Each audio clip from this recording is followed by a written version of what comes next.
प्राचीन काल में गोटे गाँव में राघव नामक जड़े धनी लोक थिले। तांकु 60 वर्ष बयस होला बेलू परिवार सबु लोकंकर स्वर्गवास हो सारी जीवन प्रति विमुख होई राघव तांकर सबु संपत्ति ग्रामर उन्नति कार्य समर्पित करदेले एवं गोटे प्रशांत जीवन बिताइबा जंगल को चलीगले। दिने सेठारे गोटे विचित्र घटना घटिला। राघव एक बुदा पाखरे फल तोलुथिले। सेतिक बेले गोटे बाघ तांकर पछपटु बाहरी तांकर देह को स्पर्श करी चलीगला। या पूर्वर बाघर गर्जन शुणी गोटे काठुरिया भयभीत होई गोटे गछ उपर को चढ़ी जाई बसथिला। सेही काठुरिया ही ए दृश्य देखिदेला। काठुरिया चिंता कला राघव जने साधारण मनुष्य नुहंती। से राघवंक पाद तले पड़ जाई कहला, महात्मा मु जने बड़ परिवार लोक, मु मोर गृहस्थी चलाई पार नाही, एथिर उद्धार पाइबा पई मते किछि उपाय बतांतु। राघव से काठुरिया को उठाई बुझाइले, भाई तमे परिश्रम करबा बंद कर नाही, उद्धार करबा लोक एकमात्र भगवान, से विषय रे चिंता करुछंती, तमे ए विषय रे जमा चिंता कर नाही। काठुरिया तांको कथार कोन बुझिला के जानी राघवंक संपर्क रे पाखापाखी गाँवर लोक मानक आगरे बड़ अतिरंजित करी कथा मान कहबाकू लागिला। सेई दिन ठारू जंगल रे रहुथिबा राघवंकु लोक माने दर्शन करबाकू आसिले। सबु लोकंकर किछि ना किछि समस्या रहिछि। केते लोक रोगरू मुक्ति पाइबा पई आशीर्वाद चाहुथिले, केतेक संतान कामना करथिले, केते लोक आर्थिक संकटरू उद्धार पाइबा पई उपाय चाहुथिले, आउ केतेक भगवान को दर्शन पाइबा पई मार्ग खोजुथिले। राघव समस्तंकु गोटिए कथा कहूथिले, भगवान समस्तंकर मंगल करिवे, केवल तांको ऊपर भरोसा करिबा दरकार। धीरे धीरे लोकंकर भीड़ बढ़िबार लागिला। राघवंकर नाम प्रचारित होइगला। राघव एक शांतिपूर्ण जीवन बंचिबाकू चाहुथिले, किंतु लोक माने तांकर समस्या दुख जंत्रणा कथा कही राघवंकु व्यतिव्यस्त करि पकाइले। सेमाने राघवंकु राघवेंद्र स्वामी रे परिणत करदेले और भगवान परि श्रद्धा और भक्ति रे पूजा करबाकू लागिले। धीरे धीरे राघवेंद्र स्वामी बेस लोकप्रिय होइगले। दिने एक सुदूर ग्रामरू सुंदर और कांता नामक एक दंपत्ति राघवेंद्र स्वामींकर दर्शन पाई आस्थिले। पथरे सेमानकर यात्री बेशधारी गोटे चोर दल सहित भेट है। सुंदरर चेहरा मुखमंडलर कांति आउ दाढ़ीरू तार व्यक्तित्व जड़े साधु महात्मा परि मने होउथाए। एपरी चेहरार जड़े साधारण लोक को देखि चोर मानक मनरे गोटे विचार आसला। सेमाने भाबिले एई लोक को महात्मा रूप में सजाई लोक मानक ठारू धन लुटिले बहुत लाभ हेबो। राघव स्वामी पाखरे भक्त मानकर भीड़ लागी रहुथबा कथा चोर माने आगुर शुणिथिले।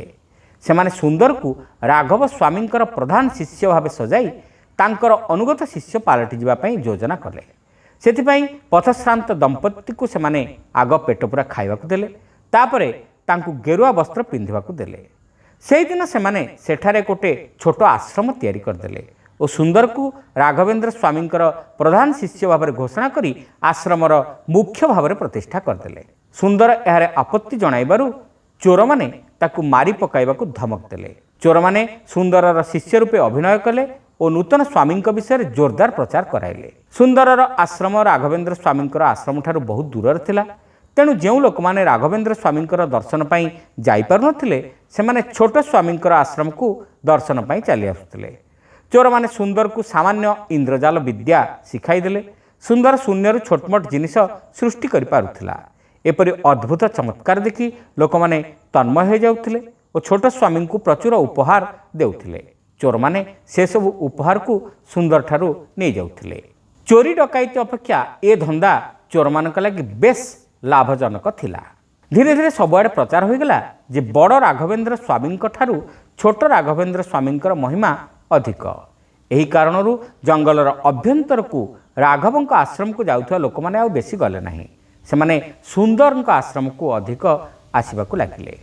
राघवंक मनरे संदेह होला जे तांकर नाम नहीं केही जने लोकंकु प्रतारित करुछि। से स्वामी होई सारथिले किंतु केबे काहाकू धोखा देई नथिले। से नूतन स्वामी संपर्क रे जानिबा पई तांक मनरे कौतूहल सृष्टि होला। दिने सकाळू राघव सुंदरर आश्रम रे पहुंचिले। चोर माने अन्य भक्त मानक परि राघवंकु मध्य स्नेहपूर्वक स्वागत कले। सुंदर भक्त मानक सम्मुख रे निजर ऐन्द्रजालिक महिमा प्रदर्शन कले। समस्ते चलीगला परे राघव चोर मानक ठारू अनुमति नहीं सुंदर सहित एकांतरे कथा हेले। सुंदर राघवंक प्रश्नर उत्तर देले। राघव पचारे महात्मा मु आपणकर गुरु राघवेंद्र स्वामी संपर्क में जानवाक चाहूँगी कृपा करी मते किछि कहंतु। पुत्र मु तांका विषय कौन कहबी से तो जड़े महान तपस्वी महापुरुष सिद्ध पुरुष भगवान को साक्षात करथिबा जड़े परम ज्ञानी। सुंदर चक्षु बंद कर स्वाभाविक भाव में उत्तर देले आपण तांकर पूर्व नाम जानिछंती। राघव पुणी पचारे अरे पागल तांकर पूर्व नाम पुणी कौन तांकर जन्म समय आकाशवाणी उच्चारित होइथिला राघवेंद्र स्वामी। से जड़े नकली साधु नुहंती से जड़े जन्मजात सिद्ध पुरुष।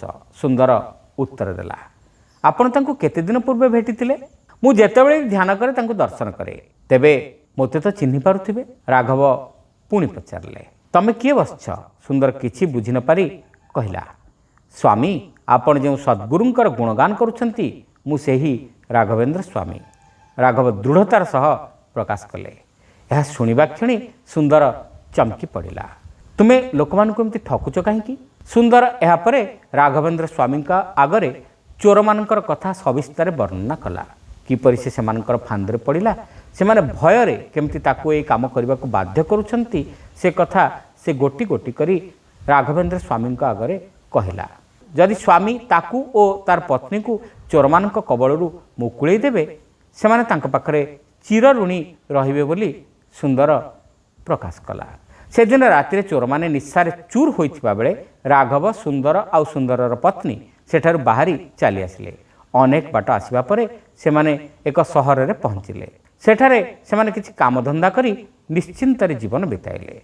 घोर जंगल रे राघव को जो शांति प्राप्त हेउनथिला जनगहलीपूर्ण सहर रे ताहा तांकु मिलिगला कारण सेठारे तांकु केही चिन्हि नथिले कि तांकु केही विरक्त करबाकू आसु नथिले। बंधुगण आपण मानकू गपटी केमती लागिला कमेंट करी निश्चित जणाइबे। चैनल नुआ होइतिले सब्सक्राइब करबाकू भूलिबे नाही। रहिलु नमस्कार।